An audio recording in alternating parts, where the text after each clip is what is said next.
First of all, allow me to convey my gratitude and highest appreciation to the organizing committee, Indian Foundation, the Foreign Service Institute of Maldives, and the Rajaratnam School of International Studies, Singapore, for excellent arrangement and warm welcome extended to me and my delegation.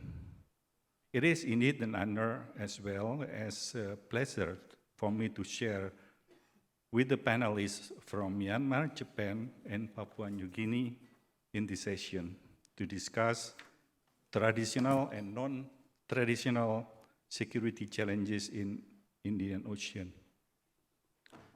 Much have been discussed on the first session addressing navigational security and terrorism. So for my part, I would like to add a perspective already shared by previous speaker, the perspective to enhance confidence building measure through soft cooperation in various institutions.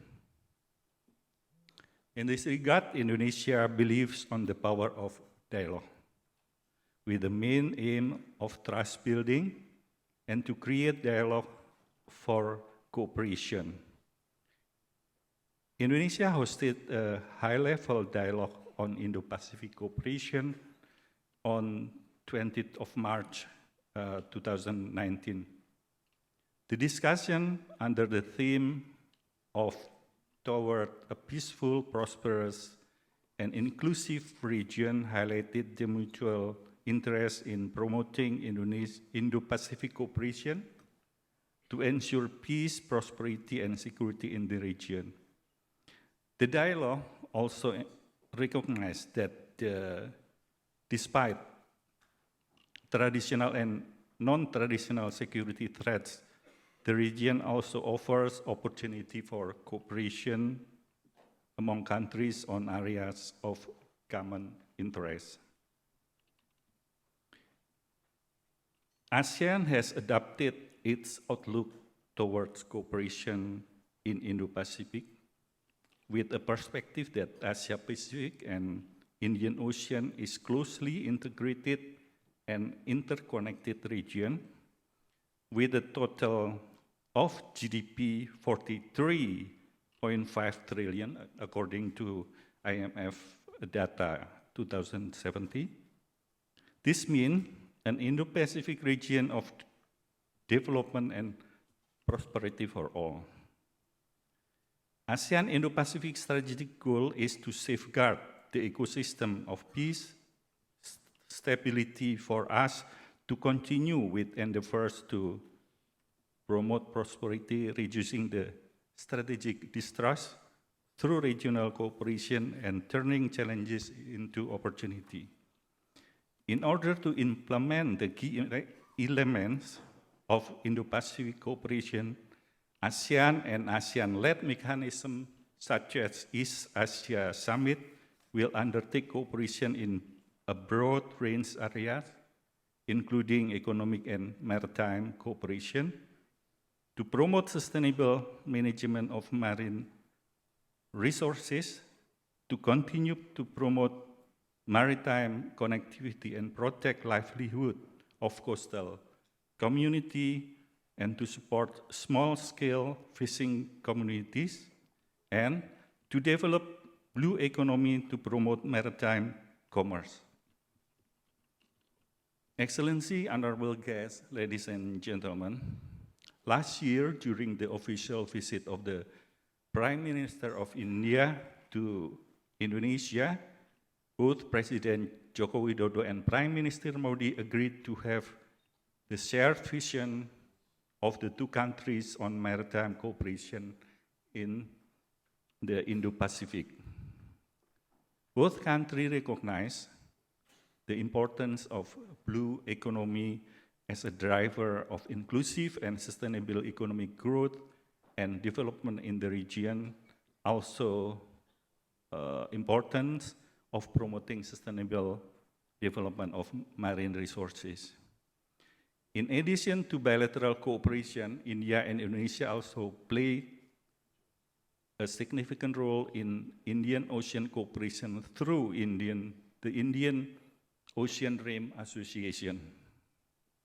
IORA has a vision to build a more peaceful, stable, and prosperous Indian Ocean region through enhancing cooperation as mandated in the Jakarta Concord and Plan of Action adopted by IORA leaders at the summit held in March 2017 in Jakarta to commemorate the 20th anniversary of the IORA. IORA is currently the only regional forum in Indian Ocean with reaching areas of cooperation that are very important for the peoples of the countries along the rim. IORA members should continue their efforts to further intensify cooperation for a safe and secure Indian Ocean and in order to achieve stability and prosperity. One of the areas of cooperation in IORA is blue economy. Blue economy cooperation in IORA is aimed at promoting sustained growth and balanced development of the region and of the member states, and to create economic cooperation with take consideration environment preservation and marine protection. For the above-mentioned objective, Indonesia is committed to fulfill the target in decreasing 70% of marine debris in 2025 by launching Presidential Regulation number 83, year 2018. Indonesia believes cooperation and collaboration among various stakeholders is the key to marine protection and to achieve the ambitious goal. Distinguished guests, ladies and gentlemen, allow me to also emphasize on another pressing issue that threatens our maritime security, which is IU fishing. As it is breaching countries' national jurisdiction and territorial integrity and cause the loss of national resources and the livelihood of the people. Therefore, we call forum countries to consider this to be recognized internationally as form of transnational organized crime, or TOC, under the framework of UN TOC. In the end, non-traditional challenges are not less important than traditional ones. Let's all take responsibility in addressing it. Before I conclude, I would like to thank the government of Maldives for hosting this insightful event in this beautiful scenery.